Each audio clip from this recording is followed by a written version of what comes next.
All right. Takes a second. It's going. It's going now. Baker. We're live? Yes. We're live. Oh, shit, are we live? Welcome, everyone, into the SchmoTable. I'm Shake and Bake here with Rain Man and Devok, and we've got another group of hot takes here on the SchmoTable. So, Devok, you have been raving for the past, 45 minutes about this stupid fantasy trade that you want to talk about, so why don't you lead us off with this that? This is a good one. So we have I run the esteemed Czars Fantasy Football League. I'm in this league. He calls me a peasant. Rain Man is a peasant in the league, but I'm not. you are, but that's fine. Came in and this fourth isn't just last some fourth last year as a rookie. Okay, ladies, let him tell the story. Rain Man. So this isn't just some $20 entry for fun league. This is a high stakes league, and people take it very seriously. So earlier today we had someone has a bunch of wide receivers and need a running back, and he sent on an email, and the one guy in our league who I know just loves trading, literally addicted to trading. Like, you see those people on TLC who are addicted to eating toilet paper or drywall or something. Like, this guy's addicted to trading. And so a trade went through, and someone texted me oh, you see the trade just went through. I'm like, oh my God. So what's the trade went through? It was CJ Anderson. This is what the guy gave up. The one who's addicted to trading gave up CJ Anderson, Kevin Coleman, and Matt Jones for Randall Cobb and the torn meniscus-ridden Adrian Peterson. Christ. And that is an absolute abortion of a trade. This was, I couldn't believe. I couldn't believe. I couldn't believe my eyes. I mean, Adrian Peterson might play this week. He might not. Maybe it's not so bad, but it sure as hell sounds like it is. Even if he did, CJ Anderson's better. Yeah. I mean, CJ Anderson's averaging, almost 150 yards and a touchdown so far this season? Yeah, he's a top 3 running back. Yep. I mean... Yeah. That's just terrible. And it's just hilarious. This is the guy, I guarantee he makes, this is the trade that opens the floodgates of just this whole team gone by week 4. Who else did you get besides Adrian Peterson, you said? Randall Cobb. And that's it. And so I'm not even pumped about Randall Cobb this season. Right. No. So then the question remains: this is such a ripoff? As commissioner, do I have the power to veto this? You should. People are saying I should, and I say unless there is obvious collusion, there is no reason to veto any type of trade. And that's my take on it. But are these people trying to collude to come in 7th place? Because these are two really bad things. Yeah, we were just talking about this. It's aggressively mediocre. That's what they're aiming for. They're combining two really crappy teams that are going to come in last and second last to get to maybe 7th place. Yeah, 8th place. Dude, in his dark film room, as he does on Monday nights, Nick Saban is just cringing listening to this trade because he said that someone isn't trying to win. Oh my goodness. But Devok, you mentioned Adrian Peterson being beat up, torn meniscus. He might not. He might. Mike Zimmer said he might play this week. He might not. You have a torn meniscus. No way in hell you're playing this week. Right. Let's dive right into NFL injuries. There were a butt ton this week. Yeah. It was absurd. Adrian Peterson being, I think, maybe the biggest fantasy impact, but Jimmy Garoppolo went down for the Patriots, who are obviously down a Tom Brady as well. Right. Brissett will start in his place, and that's only 2 more games though. Yeah. Downtown Josh McCown went down for the Cleveland Browns, and Cody Kessler, the rookie from USC, is going to start. And you know who the Browns just signed today? Did anybody see this? The clipboard Jesus, Charlie Whitehurst. Charlie Whitehurst. You know your season's over when you sign the clipboard Jesus. It's over. Who actually will have more success this week? And I'm not talking about the Pats versus the Browns. Who will have more success as a quarterback this week, Jacoby Brissett or Cody Kessler? Rayman, want to take it? Who are the Browns playing this week? Dolphins. Dolphins. I think that Kessler will have more success because I think that Houston will really bring it up against Jacoby Brissett. He'll be dealing with Whitney Merciless, J.J. Watt, and Jadeveon Clowney, like all guys that could get. Yeah, and they've been tearing it up. I think he's going to get destroyed. Yeah, I agree. As much as it hurt, it just makes no sense. It makes no sense, but he's going to get destroyed in epic proportions, and like the Dolphins defense is yeah. But yeah, I mean, to me, I'll just be the devil's advocate, and I'll take Brissett because Jimmy Garoppolo ripped up the defense that everyone was talking about being the best defense in the NFL this week, or in week 1 with the Cardinals. They came back in week 2 and just tore apart Jameis Winston. So I'll take Brissett. What the hell? Why not? It's also Thursday night football. No, that's what I'm saying. He has very little time to prepare. It's Thursday night football, and it's the Houston Texans defense where, like, honestly, it's a perfect storm. Is it in New England or is it in Houston? New England. Oh, yeah. Give me Jacoby Brissett. I'll throw some money down on that off air. Jacoby Brissett instead of Cody Kessler. Wow. What are we betting on these days? In New England? Dude, there are cameras everywhere. Yeah. they got that on lock. They got more cameras than the NSA. Yeah, but that's saying something. But so Browns and Pats. Rainman, I know you had a couple other big injuries you wanted to talk about before we dive into our next subject. Who are some other big notable injuries that you watched this week and that really stuck out to you? I think Dante Moncrief going into concussion protocol with how hard they're looking at concussions. You just never know. I think also Thomas Rawls, that could rise with Christine Michael, but the Seahawks offenses look terrible. That's on a tangent, but this Eagles Bears game was ripped wide open with injuries, mostly Bears. Mostly Bears. You know who the Bears should sign is Vince Papale, Mr. Invincible. they should get Mark Wahlberg in there for. Yeah, I'm about to say Mark Wahlberg's still around. Yeah, well, guys, let's transition and dive into this game a little bit. Rain Man, you're an Eagles guy. Divock, you're a proud Chicago man. I am. Let's start with you, Divock. How did you perceive this primetime game on Monday night in Chicago? Is that a trick question? Thank you. How do I perceive this Monday? Well, my expectations for the Bears coming into the season were unbelievably low, and they're even lower now. I mean, we witnessed Brian Hoyer like throwing footballs around, and I can't even the Bears. I mean, everyone gets hurt. Like it's not even just like they're bad. Like they just all get hurt. It's like they don't want to play. It's like, oh, I'd rather be hurt than play. And then their kicker, and then the kicker goes in there, misses the field goal, that 30-yard field goal, and they just released their kicker of 10 years. It's just so bad. And Cutler, and he's a mess. It's a mess. It's a mess.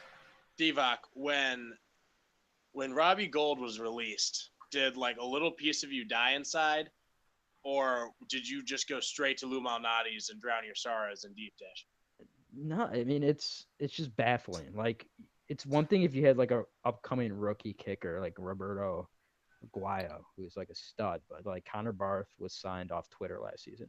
Like legit, he tweeted out he was available, and like the Buccaneers or someone signed him. That's a true story. I'm not even making that up. That's just a true story. I remember that. Okay, yeah. Well, flipping sides, because I know Rain Man's they're touching himself to Carson Wentz highlights. So Rain Man, what your version of the Monday Night Football game tonight, Bears Eagles? So my thing I came most impressed with was Carson Wentz's ability to look at the line, read the defense, kind of understand what was going on. And John Gruden's libido. I know, oh my God, John Gruden was but I think one of the best things was the defense. I mean, we've taken out 2 quarterbacks in a row. So Jesus Christ. That's absurd. I think the body count's going to go up, but Whoa. I think we're really good.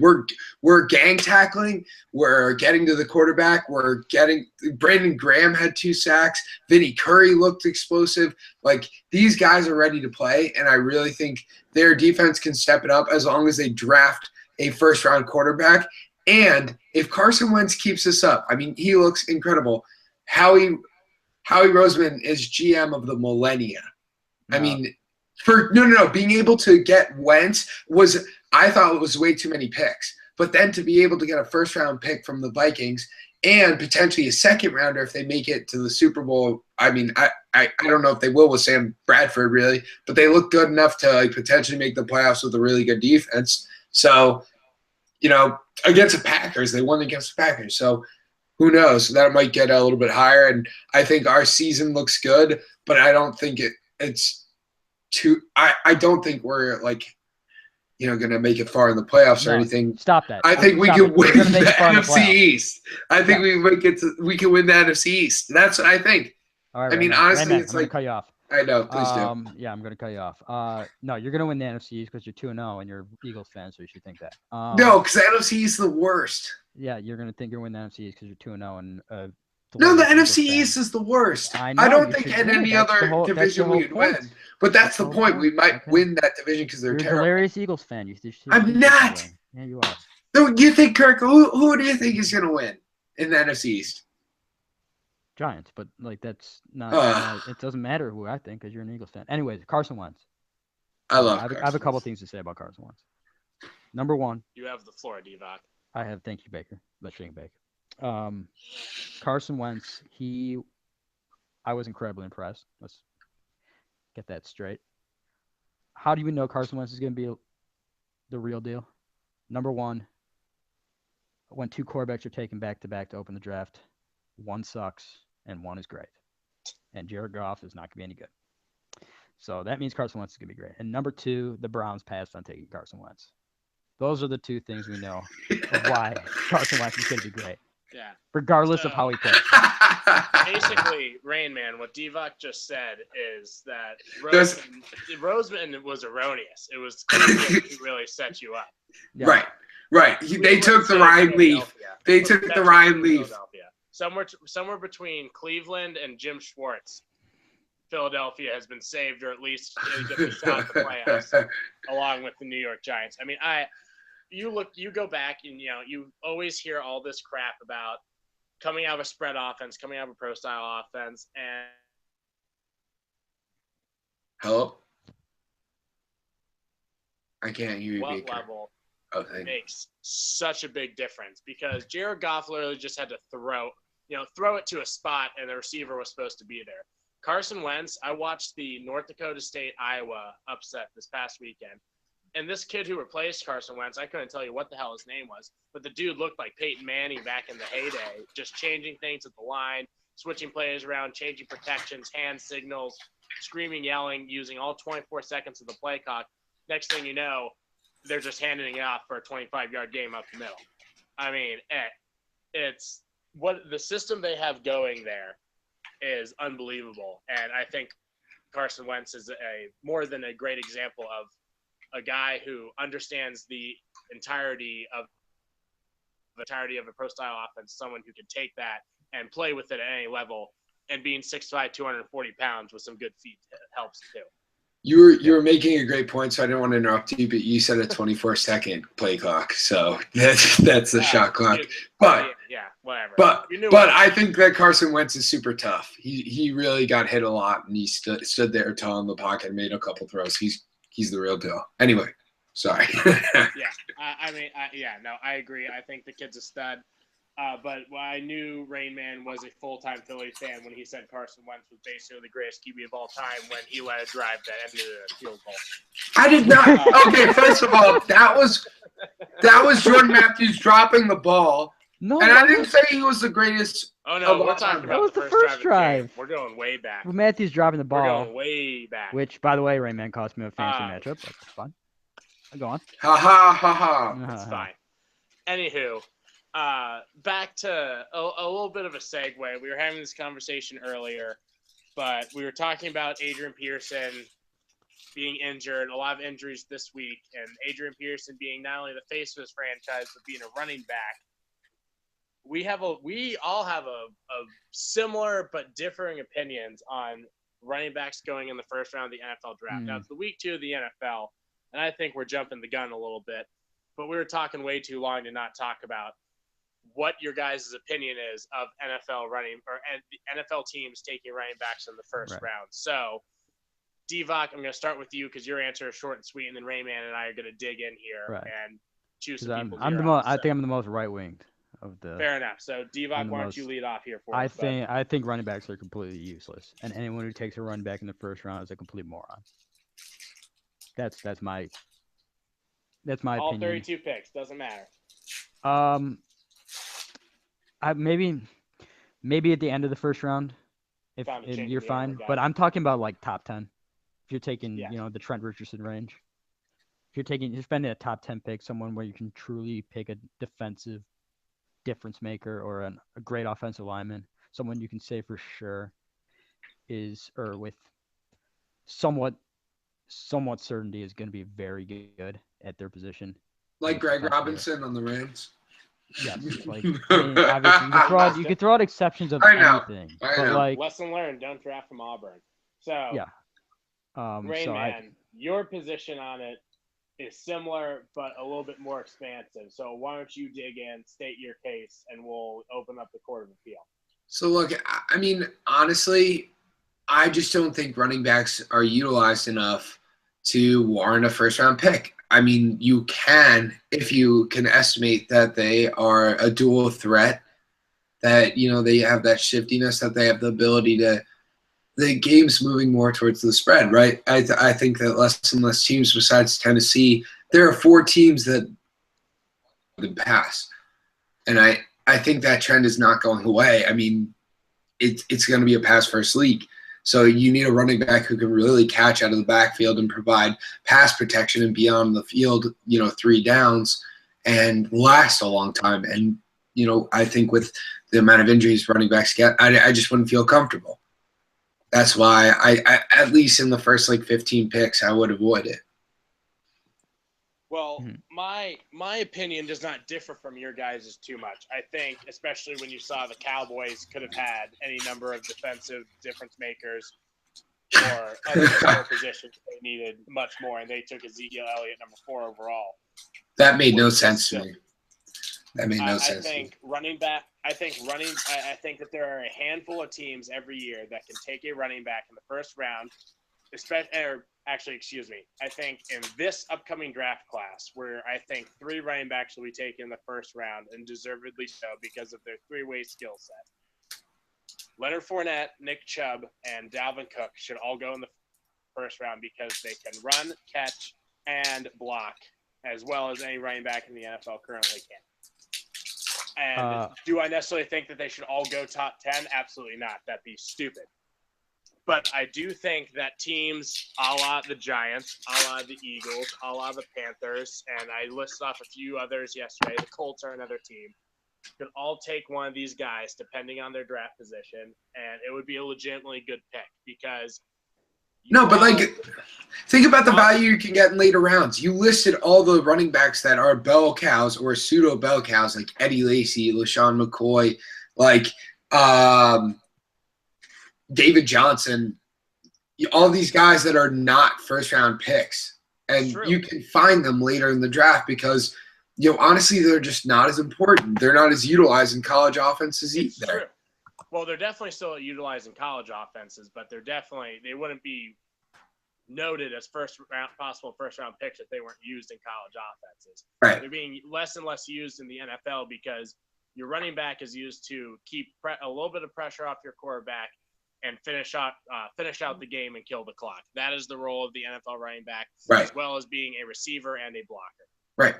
Now, extra pass protector. A lot of these guys, not all of them, because guys like Eddie Lacy were a known commodity. LaShawn McCoy was a pretty known commodity. David Johnson was not a known commodity, and there are plenty of other guys who are real diamonds in the rough, as we have talked about. C.J. Anderson is another decent example of that. Mm-hmm. I think when you have a guy who has all of those skills and has shown the elite ability to perform all of those skills, it is okay to go with them in the first round.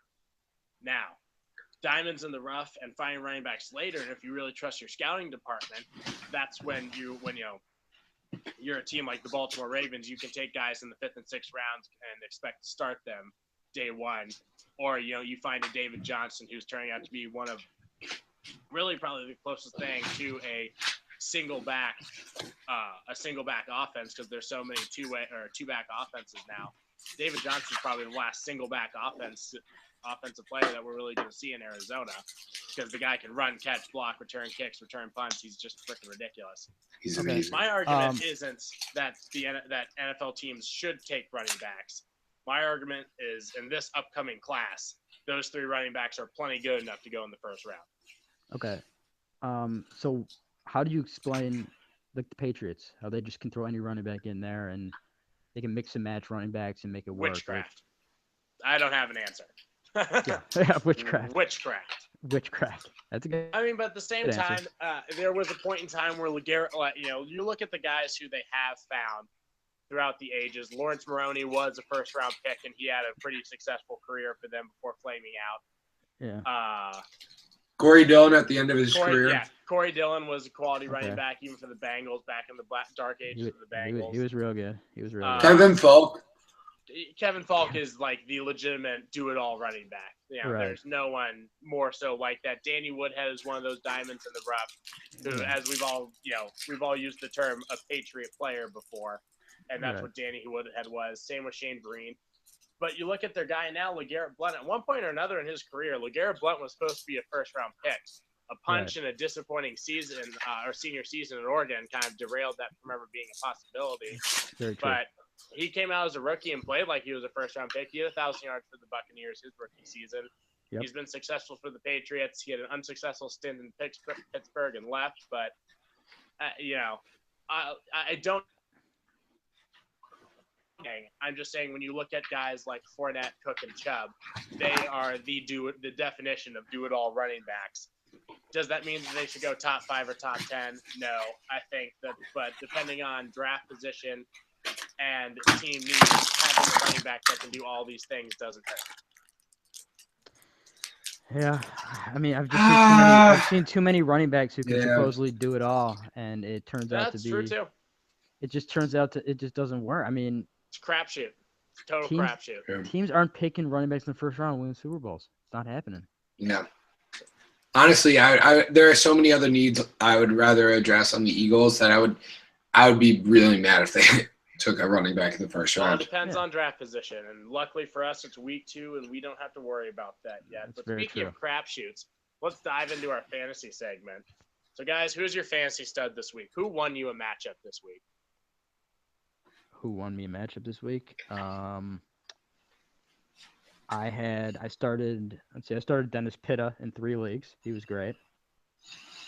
And who won me a matchup? I would say definitely wasn't AJ Green. Shake and bake. Cool. Okay. Thanks. Thanks. Okay, Rayman, who won you a matchup? Antonio Brown. Mine. Blow me. Yeah. Well, Joey lost in our league, so my guys who won me were Jordy, Larry, and Eric Decker. All my wide receivers on my other team killed it. No. And DeMarco Murray. That's who won me the league. Forte won me the league. There you go. Yeah, DeMarco Murray. Who was my play from last week? Matt Forte.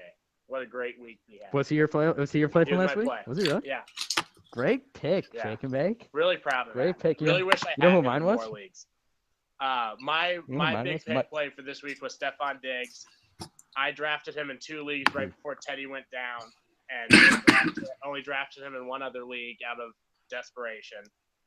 And thought that was going to be such a failure, but hats off to Mr. Sam Bradford, the former Heisman Trophy winner.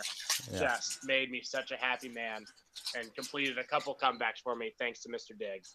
This Diggs guy, he talking about Carson Wentz being the real deal. This Stephon Diggs is the real deal. Holy crap, he is good. He can play. He's amazing. The Sunday Night Football, Chris Collinsworth. I give Chris Collinsworth a little more credit than most people do.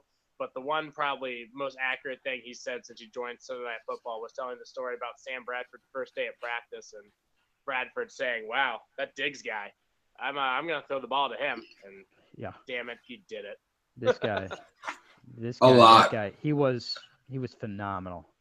Yeah, And He really was. Rarely do. I'm upset I didn't get him on any teams. Jeez. yeah. I'm going to reap those benefits all season. Yeah, you are going to. All right, who busted for you guys this week? Who just sucked? Uh, Who ruined your Sunday? nah. AJ Green. AJ Green's up there. AJ Green. He killed Mark me this week. Ingram. Ingram's gonna ruin a lot of your Sundays. Ingram killed me. I have him against the Giants. Yeah. Who thought that would be a defensive battle? And speaking of that game, Eli Manning is my bust. I benched him over Andy, and Eli just let me down. Like, I wanted fireworks. I had him and ODB just lined up just to take off for the week. One-handed catches in between the legs, throwing it all around. Or just him running wide open down the field. Yeah. What the hell? The Saints learned to play defense for a week. I don't know if they learned to play defense or it's just something about the Superdome that just like brings out the no defense in everyone. No, that wasn't defensive battle. There was no offense. The Giants didn't have an offensive touchdown. Janoris Jenkins had the only touchdown. It's true. God. It's crap. From a blocked kick. Kick, that's right. Yeah. Man. So that was shit. That was shit. But all right, guys. So to wrap it up, I think we're gonna wrap up just like we did last week. Excuse me. We'll do it next week too. But who is your best play for week 3? Who is the guy that you're fancy? Are we gonna do I thought we were gonna do a Mary Fuck Kill. Oh yeah, you're right. We are. We're gonna do a Mary Fuck Kill. Week 3, Mary Fuck Kill, fantasy football. Divock, lead off. All right. So Mary, this is the guy I'm riding for the long haul, right? Because nowadays you're getting married, but divorced. But what this is the guy I'm riding for the long haul. The guy I'm riding for the long haul I'm riding Matt Forte for the long haul. He's here to stay. This is not. Because you know why? Because the Bears gave him up. That's why. So he's automatically. The Bears gave him up for the Jets. He's automatically going to be good. I'll ride Forte for the long haul. I fuck for this week. I'm gonna go really outside the box here.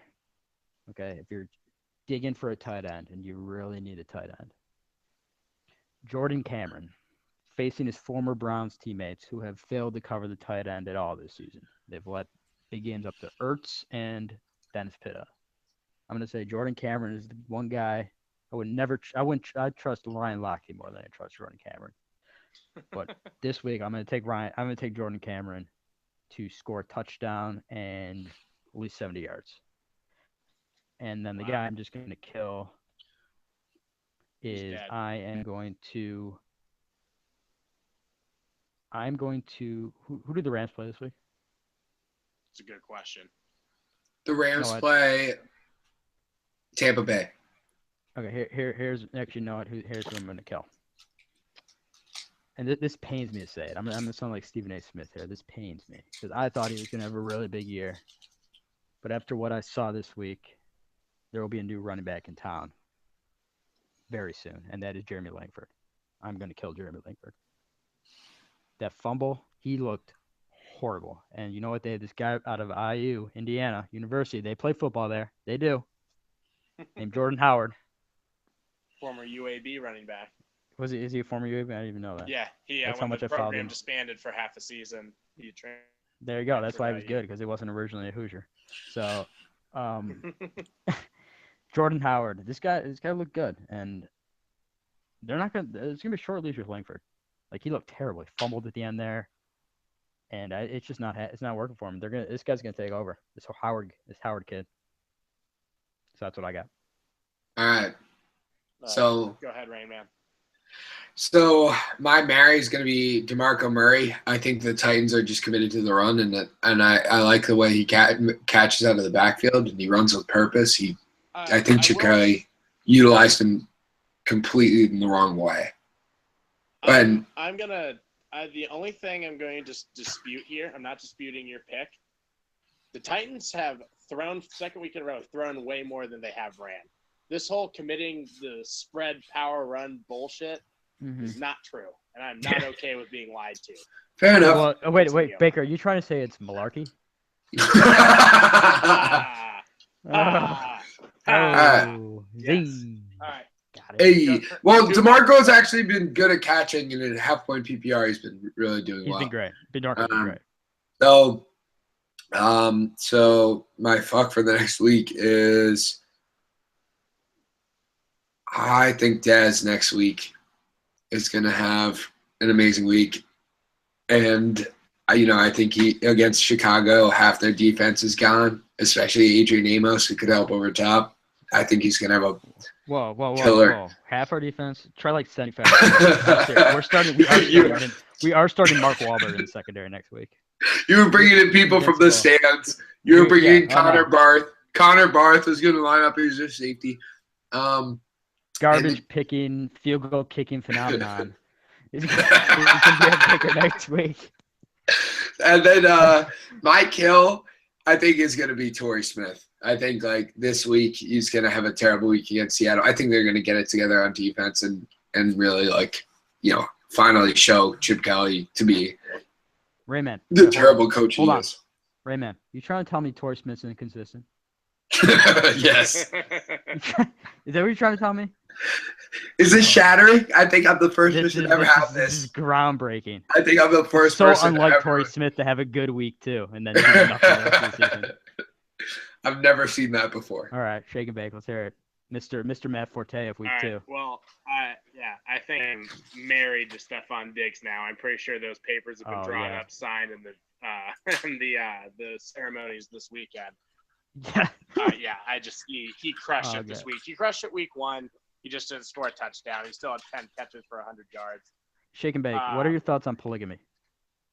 Because I would like to marry him too. I'm open. Okay. I'm a nice guy. I share. Okay. I am I'm going to fuck Giovanni Bernard this week. Fuck the shit out of him. I think he kind of broke out. I think Cincinnati's going to get back to the run game and use him in the run pass option a lot more. He's been so good when he gets a bunch of touches in the game, and he ended the game. He had 10 catches and a touchdown. I think they're going to kind of use him against the stiff Denver defense. Right. And then I am killing.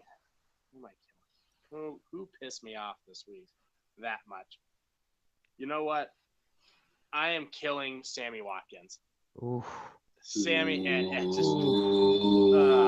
killing Sammy Watkins. How can you already kill the dead? He's basically a cadaver stitched together. He can play, but he can't play. That's the most frustrating thing in the world of fantasy football. I spent a pretty high pick on Sammy Watkins. Oh yeah. He's playing up against Arizona. They can match him up with Bobby Williams the whole time, and he can't play. Right. He can't play, or and he can play, and you but can't he bench can't him either. Actually, run a route because his foot hurts. Right. And you feel like you can't bench him either. That's the worst when guys are playing hurt. If you're hurt, Keenan Allen just gets hurt and then you're done. You can put someone else in there. Oh, we don't need to talk about Keenan Allen. I already got sick about that last week. Sammy is done for me for a while until I really see a couple huge weeks in a row, and I'll bite the bullet with those numbers on my bench. Okay, that you're a bigger man than most people. I know.